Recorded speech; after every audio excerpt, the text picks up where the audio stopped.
Como é que é, família? Daqui fala o J Privado. Atenção, eu, o J Privado, ex-braço direito de Isabel dos Santos, quer colaborar com as autoridades angolanas. Ministro Marcelo Lopes, sem palavras. Tudo isso e muito mais acompanha aqui agora no canal MSTV, a TV que chega até você, a TV que não bajula você, mano. E a família? Segundo escreve aqui o site, né?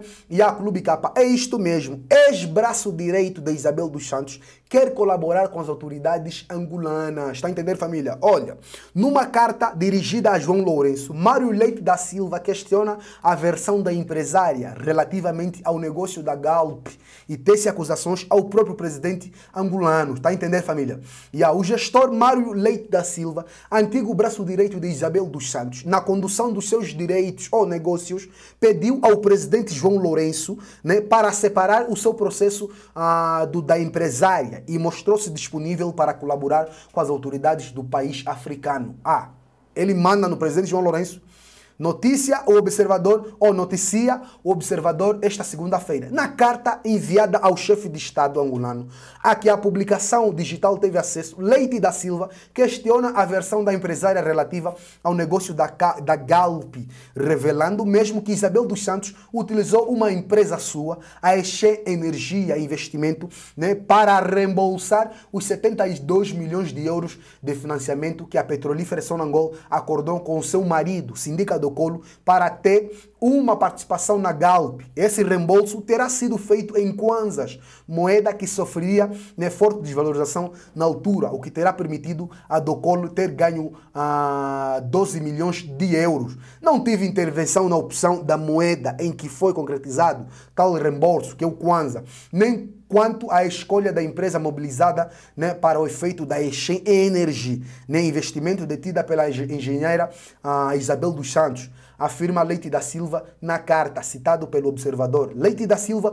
acusa ainda João Lourenço, né, e o procurador-geral de Angola e o general Pitagros, né, de terem escondido as autoridades neerlandesas, desrespeitando uma ordem judicial, um acordo estabelecido entre a Sonangol e Isabel dos Santos em fevereiro de 2019, 10 meses antes da apreensão de todos os bens da filha de José Eduardo dos Santos. O gestor considera também que Manuel Vicente, ex-vice-presidente angolano e o antigo líder da Sonangol, também sob investigação em Portugal, está a ser protegido e beneficiar de uma diferença de tratamento por parte das autoridades angolanas, acusando-o de ter supervisionado e de ter total conhecimento dos pormenores de negócio entre a companhia energética e a Eche. Está a entender, família?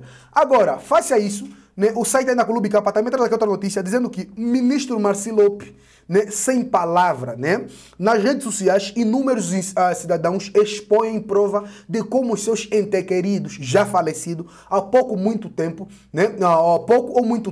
constam do ficheiro informático central de registro eleitoral, que é o FICRE, né, que o Ministério da Administração do Território, MET, entregou à Comissão Nacional Eleitoral. Fonte Correio Angolense e o site que é o site Clube Capa. Vamos lá ver aqui a matéria completa. Esse mesmo ficheiro também já chegou ao Tribunal Constitucional nas suas vestes de Tribunal Eleitoral. Algumas semanas antes do Presidente da República haver convocado as eleições, o Ministro da Administração do Território, Marcelo Lopes, prometeu que o ficheiro chegaria à CNA sem quaisquer mortos.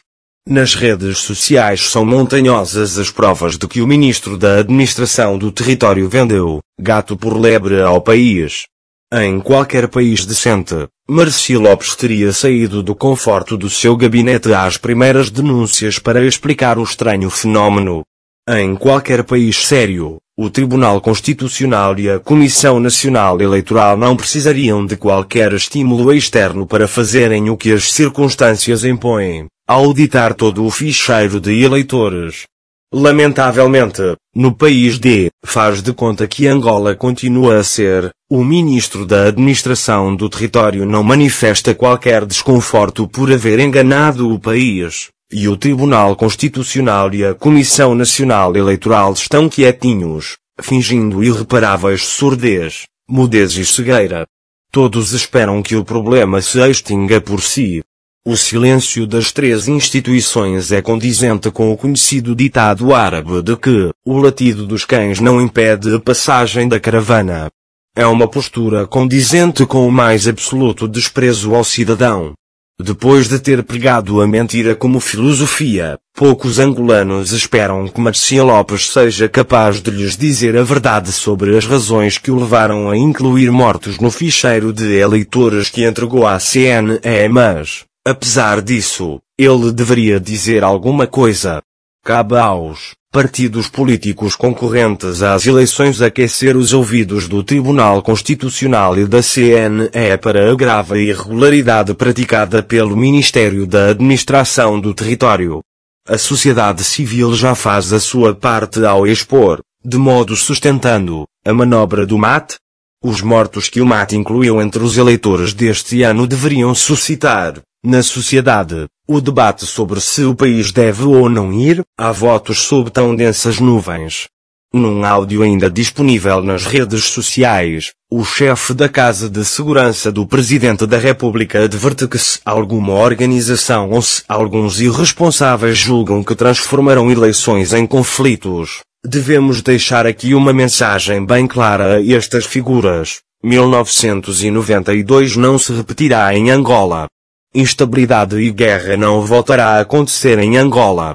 Se alguém tem duas agendas, uma política e outra subversiva, a agenda subversiva deve ser tratada no âmbito do combate ao banditismo, à sublevação armada e ao terrorismo, sem antes saber de onde vem e quem está por detrás de uma gravíssima ameaça ao dia seguinte ao das eleições. Eis que o país é confrontado com um ficheiro de eleitores que mistura, se calhar numa equilibrada proporção, mortos e vivos. Nas próprias redes sociais, algumas vozes apressaram-se a minimizar a inclusão de mortos no FICR sob a alegação de que eles não votam. Mesmo que, como se espera, os mortos não votarem, a sua inclusão no FICR falseia os números com que os angolanos vão às urnas. Os poucos mais de 14 milhões de eleitores do que o MAT fala não passam, afinal, de ficção. Com números irreais, à CNE não será possível determinar a percentagem exata dos votos válidos e nem o peso da abstenção em eleições que se esperam bastante concorridas. Se, por hipótese, 2.800.000 do universo de eleitores registados se mantivessem quietinhos nas suas tumbas, que é o que se espera de um morto, temos que a abstenção seria de 20%.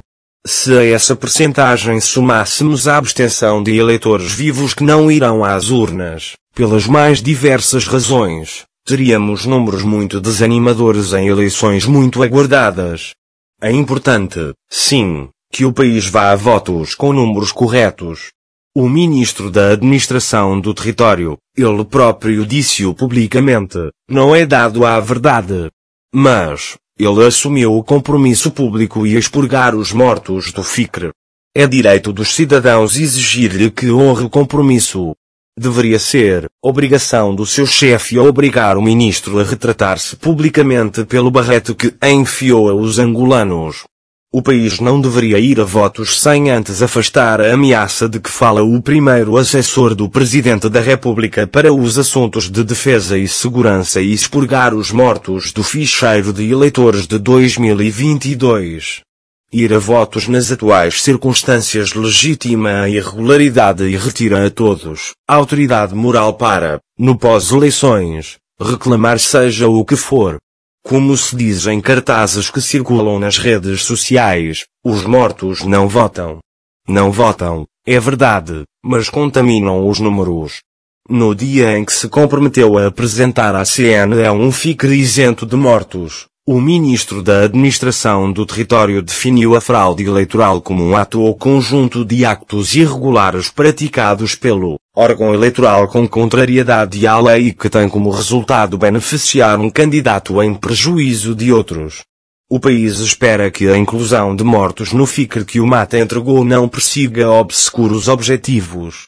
É que num país em que João Quiomba, personagem central ficcionado por Luís Fernando no A Saúde do Morto, morreu e ressuscitou quantas vezes lhe deu na gana, tudo pode acontecer. Mesmo que sejam negados ao mais alto nível, em Angola milagres acontecem.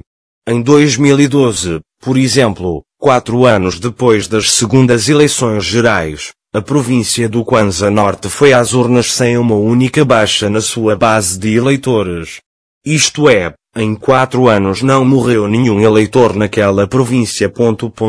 E nessa eleição a oposição foi derrotada por claros e contundentes 5. Família, o vídeo de hoje foi esse. Já se inscreva no canal, ative as notificações, partilhe o vídeo, comentem porque também é notícia. Vocês não sabem para nós, então é notícia. A nossa campanha para aprender a família de Santos, para aprender a família de família de Lu continua. Os nossos contactos para parceria, divulgação e denúncia estão na descrição do nosso vídeo. Que essa opinião que é muito importante. É tu mudar, tu mudar o próximo vídeo. MSTV, a TV que chega até você, a TV que não baixa o nosso, não liga.